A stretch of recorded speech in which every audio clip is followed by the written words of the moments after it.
Hey, what's going on, guys? I'm back with another video. And oh my gosh, I'm sorry, I didn't know where my mic was. But let me try that again. What's up, guys? I'm here to give you the post game of the Bulls and their last preseason. No, yes, last preseason game. I believe they have a game on Wednesday. That'll be their first regular season game versus the Pelicans. And But we're not going to talk about that right now. We're going to talk about this game in general. And yes, I know I haven't uploaded the other two preseason games. I get it. And I'm sorry. Um the the Chicago Bulls end up winning in overtime in the final preseason versus the Cleveland Cavaliers. And man, I tell you what a how big it is, and I don't know why a lot of people would hate on this. Not everybody is, but some people. Lonzo Ball is back, and in this game, he had, and I'm just getting Lonzo out of the way here, so that way I can go on. Lonzo shot 4 for 9, 3 for 7 from 3 point. He had 3 rebounds, 3 assists, but 11 points. Last game he had 10 points, and he upped it to 11 points this time around.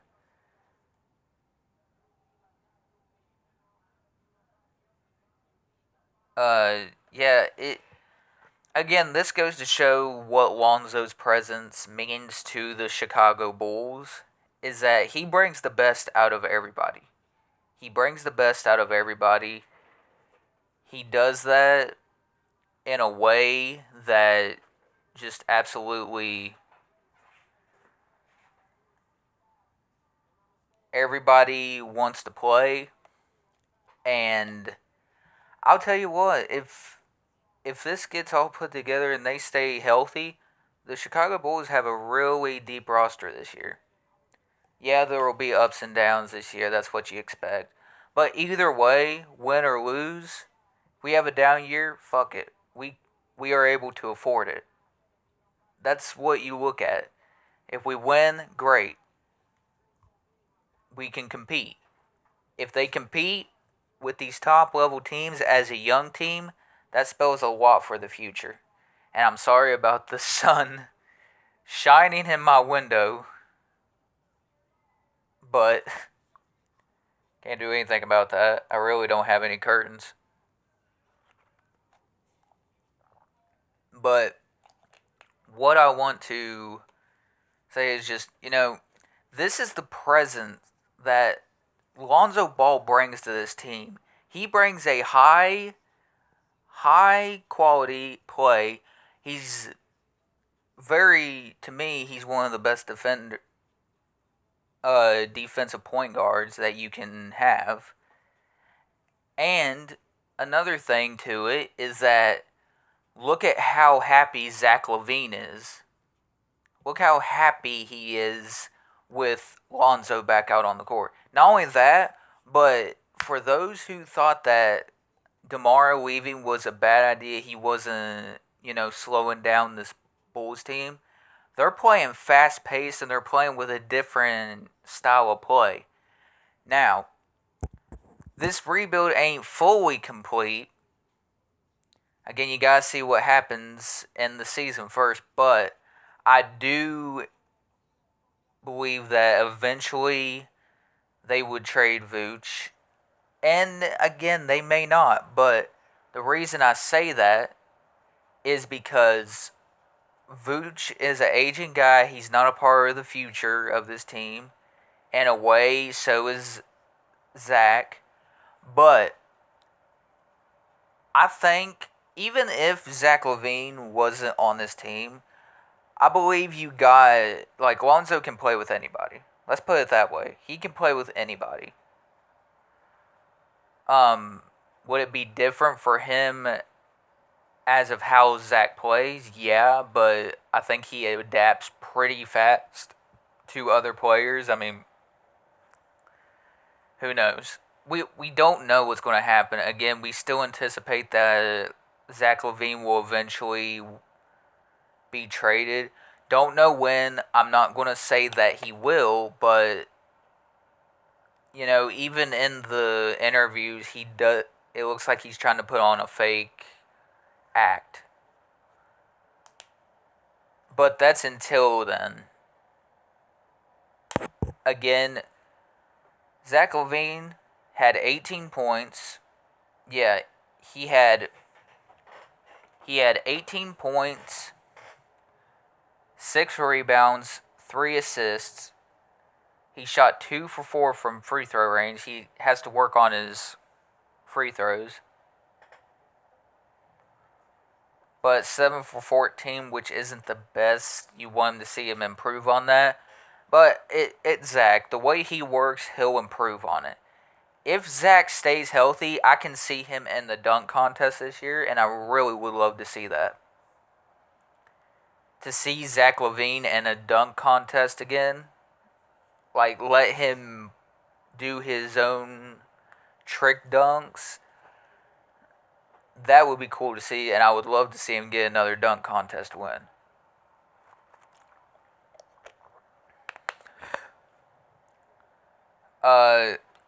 Another player that's, he's showing what we want to see, not the superstar aspect. He doesn't need to be, which is Patrick Williams at the forward position, the power forward. Small forward, power forward position. I'm pretty sure power forward. And this, he's playing better than expected. And it feels like with his first bit of action that he has on the field or on the court with a player like Lonzo, he gets to feel that he can make shots. He's getting that confidence. If he can keep that confidence and not hesitate on any of his plays and play physical, play up to his game, then that'll be the 4th round pick that or not 4th round, but number 4 pick we've been waiting for. He doesn't have to be a superstar. He doesn't have to be any of that. But when you end up spending the number 4 pick on a player like Patrick Williams, you want to see what he can do. And he's showing what he can do on the court with Lonzo, with Zach, and especially with Vooch. Vooch is actually running the court a little bit. Again, he's not the fastest, but again, his jogging aspect of stuff is something that you want to kind of get away from. Have a much faster guy there. But anyway, moving on from that, Patrick Williams had 6 rebounds. He had 6 the previous game, and I believe the 5 or 6 before that, or no, that it was 3 or 4 in his first game. But when Lonzo finally came in, made his debut, he's getting 6 rebounds. He had 6 last game. I just think that's the impact that you get off of Zoe, is that he's bringing the best out of these players. Going out there,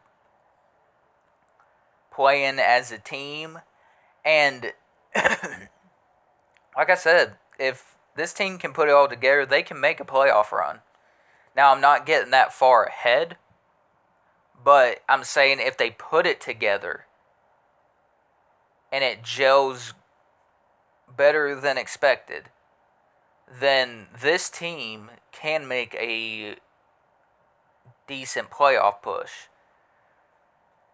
And who knows after that? I wouldn't necessarily say we'll go to the finals, but that's the goal every year. But you want to focus on the rebuild, the situation at hand right now. And I believe with everything that's going on so far, if they play like this and don't play down to their competition, which, no, in a way is still kind of a problem, but but they're not giving in to these other team stars. I mean, think about it this way.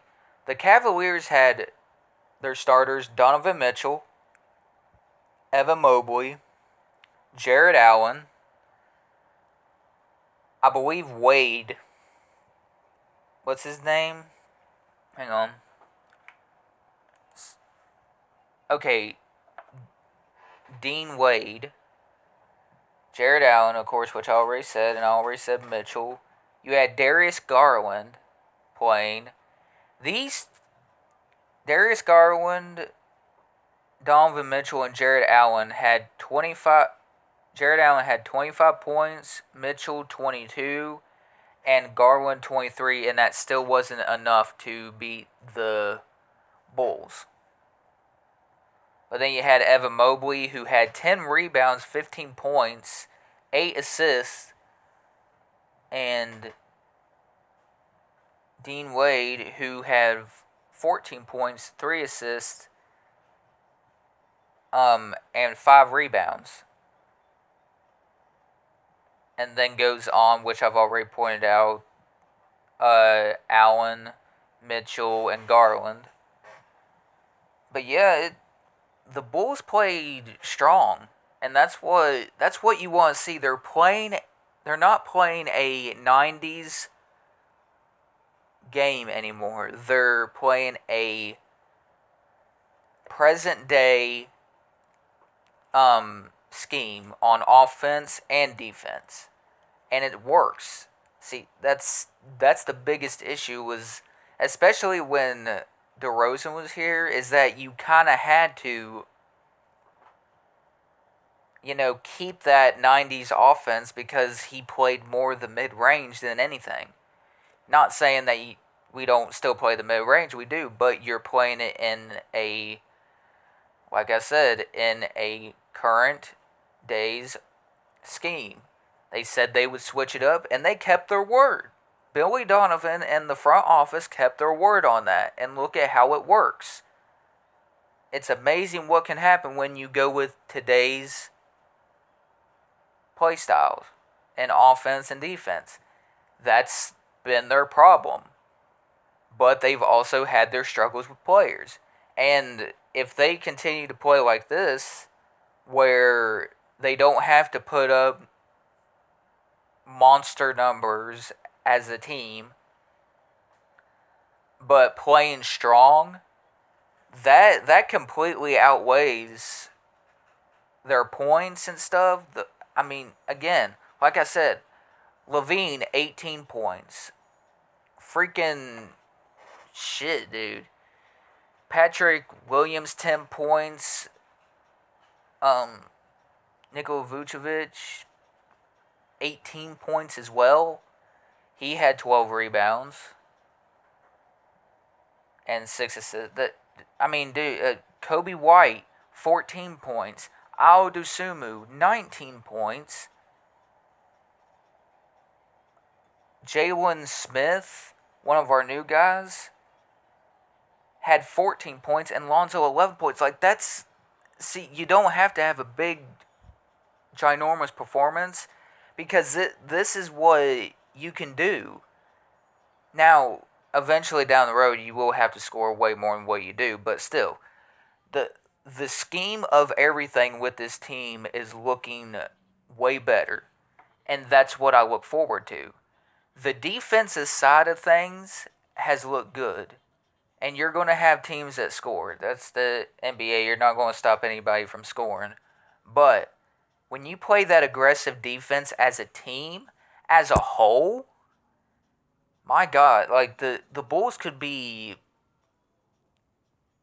way better this season than what people expect. They could be. I say they could be. I'm not saying they will be.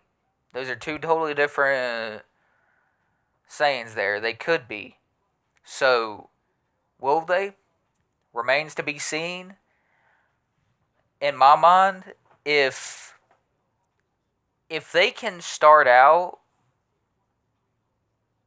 strong and get wins not only versus teams they should beat, but versus teams that we'll be talking about as playoff contention, like possibly the Bucks.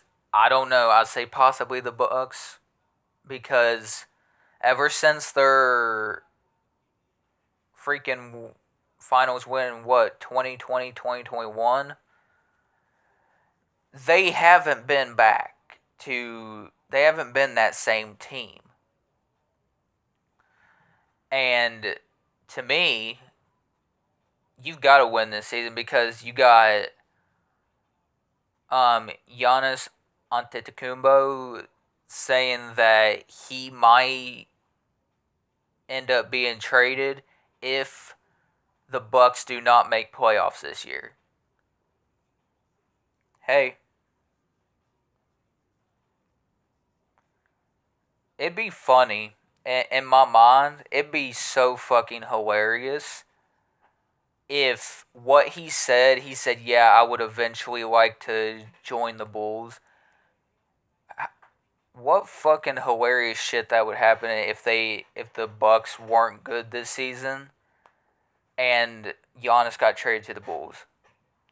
I doubt it, but I would not be against that because Giannis isn't called the Greek Freak for nothing. And I would most certainly take him over Vooch. I mean, really, you put him in either freaking center or forward, freaking Giannis, you know it's going to go to him. And honestly, would anybody in Chicago complain about getting Giannis Antetokounmpo on the Bulls? I don't think they would.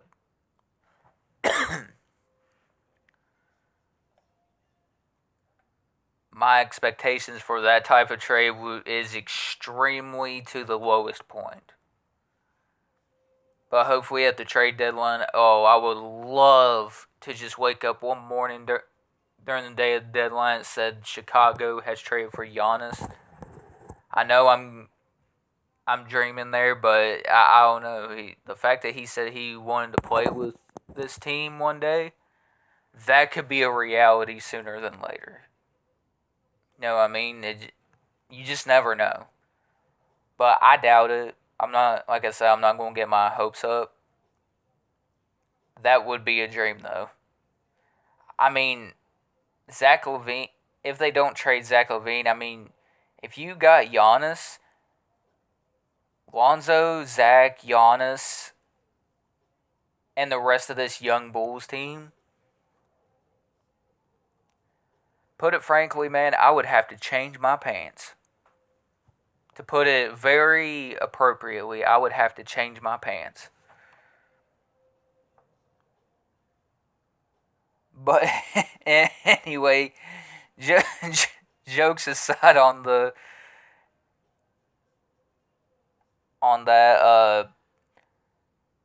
Here's a name that ain't being brought up enough to me, or that is being brought up a little bit, but I'm gonna bring it up in this video. Taylor Horton Tucker, the oldest 23-year-old I've ever seen in my life. And the funny thing, he's actually 23 years old, and he looks like he's 35 with his hairline. But he's been honestly better than what a lot of Bulls fans and Bulls media really expected out of him. He's really been taking that role of not doing too much, but getting shots when he needs to. And who else am I missing here? Um, Montes Buzelis had 7 points, but 3 rebounds, and I'll take that any time. I honestly believe he's going to get way better as the season goes on. Julian Phillips didn't have a good game, but I he'll definitely get better. I have full belief in him that he'll get better. That's the truth about it. He wants to get better. And if he plays better than Patrick Williams does, and he shows more than Patrick Williams, because again, it's not the regular season yet for Patrick Williams and this Bulls team. If Julian Phillips shows more, fuck it, put Julian Phillips in because he shows more than what Patrick Williams is. And Patrick Williams sees that as a competition with Julian Phillips, which makes him better. But it does not mean that his ass is sealed for the power forward spot. Or small forward, whatever you want to call it, power forward, small forward. They play both, but I'm going to go with power forward. Montes Buzelis is more of a small forward, but I expect him, I'm not even joking, him to eventually get a spot on this starting lineup eventually. Don't know when. Probably not. Probably at some point this season. He's just that damn good. If he plays aggressive, especially as a rookie, and gets even better as he goes on, I don't see any reason he shouldn't be put in, especially in front of Patrick Williams. Sorry, but if Patrick Williams doesn't play up to par with how he should be able to play, then you got to put in somebody else. Put in Julian Phillips or Montes Buzelis, because that was my water bottle. But again, you look at it this way, the Bulls have been down for so many years that it feels like even when they got that push in 2021/2022, it's like when things got going, you just get hit with the injury bug, and which was Zach and Lonzo. Granted, Zach was able to come back eventually, but they just didn't look the same. But now that, like I said, now that Zoe's back, like you see a fully different attitude and just performance from these guys and all. And it's the best thing is about that, about saying that, it's a very young team.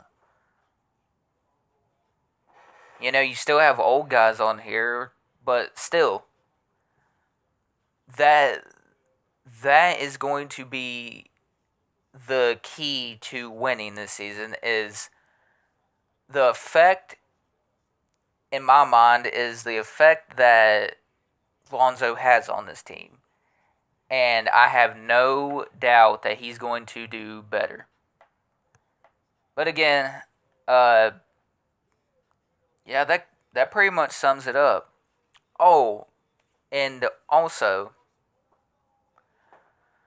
the Pittsburgh Steelers, Mike Tomlin has announced a starter, but he's keeping it. He's announced a starting quarterback, but he's keeping it within house, or keeping it in-house decision.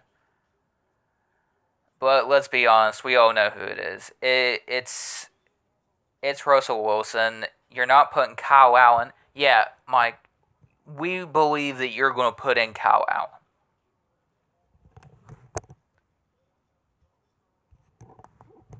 I'm just pointing this out because Mike Tomlin thinks he's smart when it comes to this stuff. That he has Bulls fan, or not Bulls fan. Shit, I'm stuck on the Bulls now. He thinks he has Steeler fans mixed up, and oh, they don't know what I'm going to do. Well, yeah, we do, Mike. You've done this every time you've had a starting quarterback or had to switch one. You did it when Duck Hodges was the quarterback in 2019, and then when Mason came back, he got put in. You did the exact same scenario stuff, but that was the smart thing to do. Duck Hodges wasn't necessarily doing too much. Or Devlin Hodges.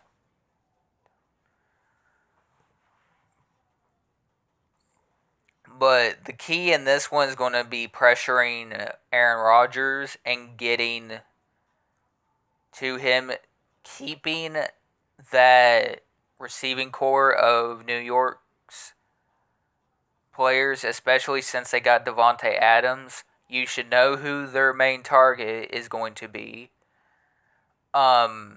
He's going to be that I'm open type. It's going to be a lot like the playbook in Green Bay when they were playing together then. So you double guys like Devontae Adams, double, triple him with especially our linebackers. Preferably Patrick Queen if you want to keep pressure on. Just don't have him be repetitive. Or do it this way. You pressure with both, I'm going to say, Joey Porter and Deshaun Elliott. Stay with them and don't let Adams get comfortable at all. It's going to be hard, but you got to be able to stop Devontae Adams. You got to stop everybody. We literally have to play a complete game. Or else it's going to be a very, very, very long night. So, yeah. And another thing, we get hit with another injury bug. Fucking Roman Wilson is hurt again with an ankle injury. We just can't catch a break. We can't catch a break. I swear. He just came back from injury. And he's already injured the second he goes to practice. He gets an ankle injury. Which we just elevated. I forget who his name is, but he was with the Broncos a year ago. I'll be honest, I don't know who it is, but I'll eventually hear his name called. I heard it once, and that was it. But yeah, above anything else, the Bulls look strong, look physical, like they're wanting to be physical and not back down from other opponents. And that's another reason why we were able to beat the Minnesota Timberwolves. Like, you didn't back down. You did not fold under pressure. You didn't get conservative at that point. You know, it was a close game, but much like this game, they did not fold. Even the bench guys didn't fold when it mattered most. Played aggressive, did not let them get comfortable.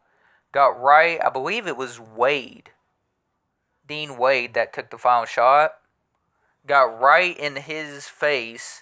If I'm not mistaken, it was Elroy Carter, a.k.a. Javon Carter.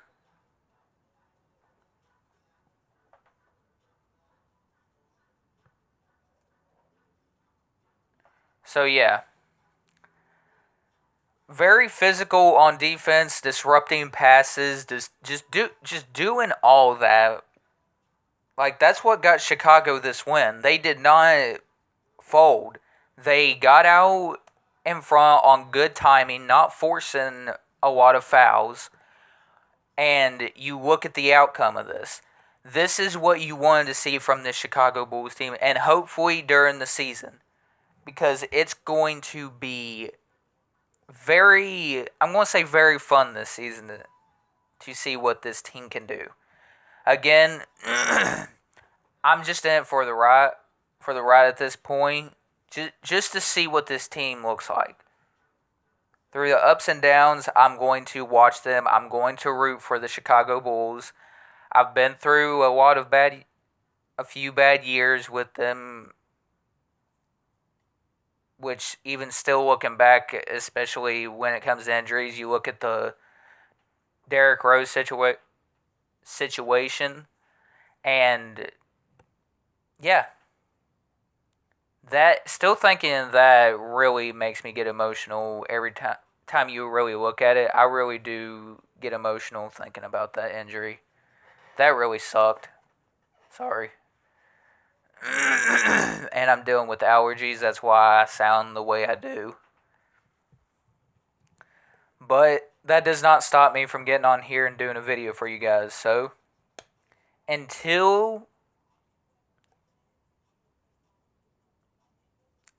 Sunday, I will see you guys in the next video. And you already know what to do. Like, comment, and subscribe. Share this with your friends. Again, I will be getting myself into a rhythm of doing this. The reason I haven't been doing mainly preseason is because it's preseason, but still I got to do this one because I told you guys I would do it more, and I'm going to be sticking to that. You know, there will be times where I'm just flat out worn out from either being playing on my game where I get bored sometimes, or I go out and I walk lots of the time, or going somewhere, hanging out with my buds. It it does get hard, but if I have a chance to upload 2 videos, I will. Again, doing this type of job is hard. It is a job, whether either way anybody sees it. I at one point uploaded 2 videos. I believe it was last year, and it was very hard to do. And I'll get used to that eventually. You just gotta take your time with me. I'm still, I mean, you guys see my subscriber count, like 3, 4 subscribers. But I want to make content for you guys, sports content, and want you guys to enjoy it. But again, a white goal. I'm just going to say hit the thumbs up button. However many likes, again, I'll be back to doing these videos one way or another. And, you know, it makes me happy, and I'm still going to say this now. You guys asking me questions on Steelers or Chicago Bulls, like, don't hesitate to ask me in the comments. I'm open to anything you have to say on that. So I look forward to those type of things in the very near future. And hopefully this, becomes something. I mean, this channel grows. I mean, that's my goal. I want to complete that goal. And I will work as hard as I can to get these videos out to make them the best as I can on a tablet. Yeah, I literally make these videos on a tablet, guys. So yeah, that's how the videos have been coming out. But still, let's look at it like this. The questions that I've seen from you guys, especially, I believe it was like a week or so ago, I got somebody asking me where would the Pittsburgh Steelers be, or what would my personal belief be if it meant fighting for a championship or the AFC North and divisions and stuff. I said if this team can put it together, I don't see why not they couldn't make a playoff push for a division game or something. Again, it's been a long time since we've been back here to the division game, to the divisional playoff round. But it's just when you're hit with the injury bug like we've been hit, it's hard to believe we're going to make playoffs. But again, that doesn't mean that we're not going to make playoffs. It just is my own opinion. If this team is healthy, we can make a playoff push, but we're hit with 9 injuries, guys, on the offensive line, and the next man up, it scares me. You know, we have Troy Fatanu out for the season. You have Nick Herbig, who I think is out for the season too. He's out. On the defensive side, you have Nate Herbig, who got injured at the beginning of the season, which he's out for the season. And just numerous others, dude. It's bad. The injury bug really hit Pittsburgh this year. I don't know why every time we start off good, we just all of a sudden get hit with the damn injury bug, and it pisses me the fuck off. But at the end of the day, it's football. It's a physical sport, not as physical as it used to be because of the NFL and their stupid ass rules, which is just, again, right there, stupid. Fuck you, Roger Goodell. But here's how I look at it. We need to go in and get a win versus the Jets. Go in there, get the win, walk out, victory. And again, this is at home, but we're actually the underdog in this game at Heinz Field. I'm calling it Heinz Field because people will get pissed off at me. Oh, well, you called it Acrisure. I don't give a fuck. It's Acrisure Stadium now. It was a brand name. I know that, believe me, the name Heinz Field has meant so much to me for so many years. I understand that. And it hurts that Heinz isn't with the Steelers anymore. But I'm going to sit here and call it its actual name, which is Acrisure Stadium. Sorry. Sorry, not sorry. People get pissed.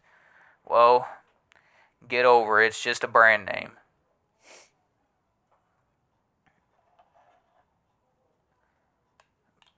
But above any of that stuff, um, the Pittsburgh Steelers need this win. Now, New York needs it more than Pittsburgh does, but Pittsburgh is standing in New York's, and just pointing this out, they're standing in the Jets' way.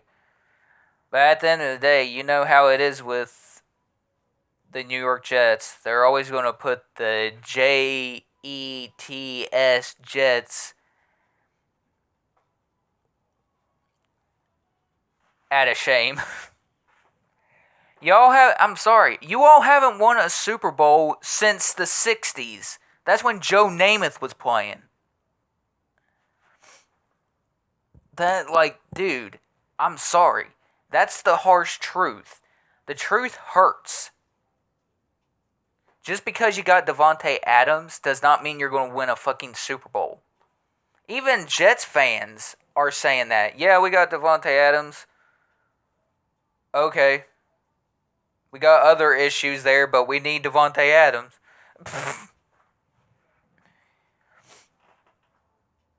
And I sat there as a Steelers fan.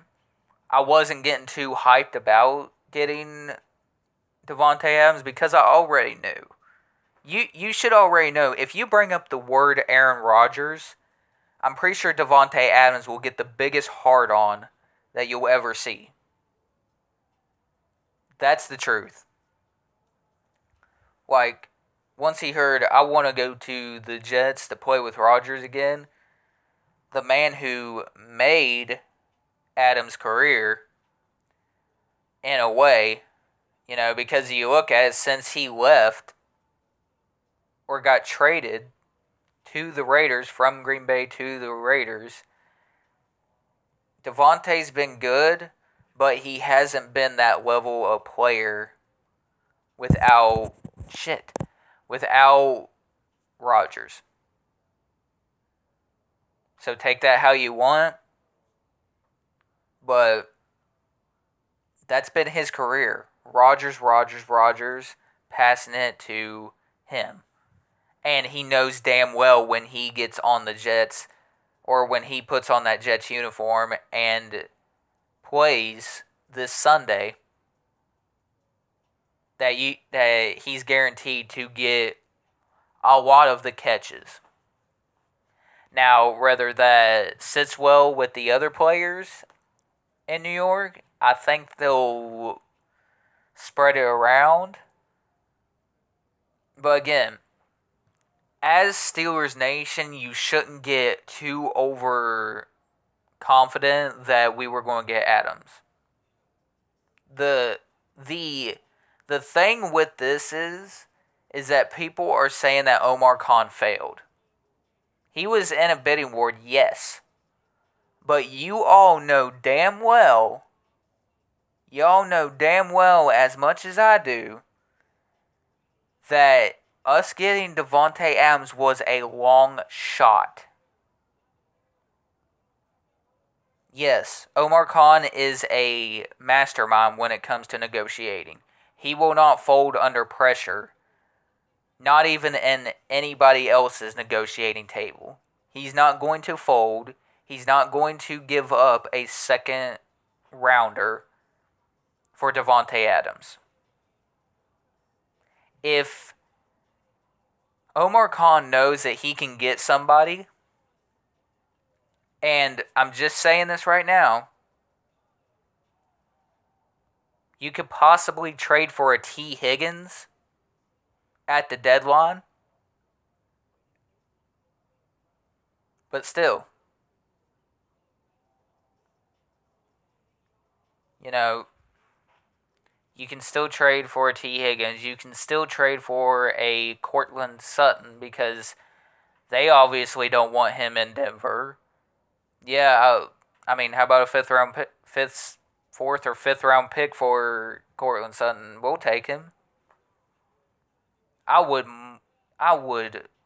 not be mad whatsoever if we got Courtland Sutton. He is such a good talent. And it's being wasted in Denver. Fucking Sean Payton doing Sean Payton shit and throwing it to everybody else but your star receiver.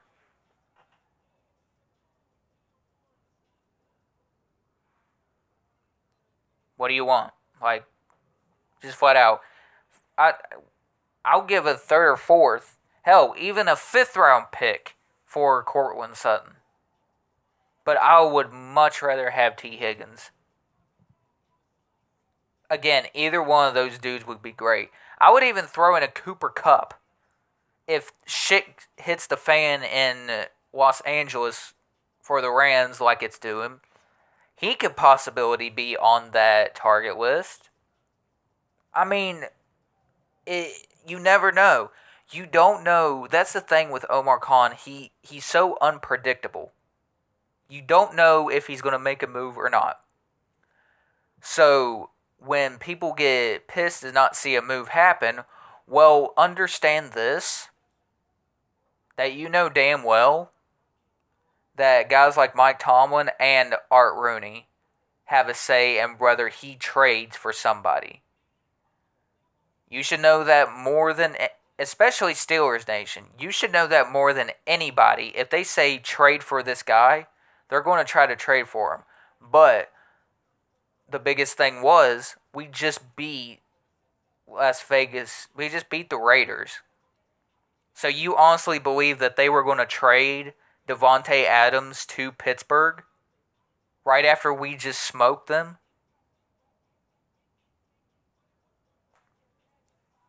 I don't think so. And I'll say this. If there's a time to get T. Higgins, it's going to be in free agency in the offseason. Because the Bengals are a rivalry. They're not going to trade T. Higgins to us. But all T. Higgins is doing is playing through this year so he can go to free agency because they obviously don't want to pay him for some fucking reason. I'll happily take him. And putting him with George Pickens would be great. And that would be a very scary receiver room right there. You would have George Pickens, T. Higgins, you would have Roman Wilson if healthy. You have Pat Freiermuth, Darnell Washington. You got Najee and Warren out of the backfield. Like, dude, that talent right there is great. But the thing with Roman Wilson is his injuries. He just came back and now he's injured, which ticks me off. But I can't blame the guy. But again, I've already talked on long enough. Again, like, comment, subscribe. My goal is to get up to 20 subscribers before I set another goal. I want to aim for 100 subscribers. So I do have my goals in mind. I just ain't saying them because I'm more of, hey, just like, comment, subscribe, not counting how many I get. I just want to be able to just throw that out there and not be like, hey, I want to get this many subscribers. No, however many of you guys like my videos, that's going to tell the whole story of how many of you subscribe and like my content on here, because it lets me know that I'm doing a good job and putting out good content for you guys. So again, see you guys in the next one. I've rambled on long enough. Have a very, very blessed day, and I will see you guys in the next video. Peace.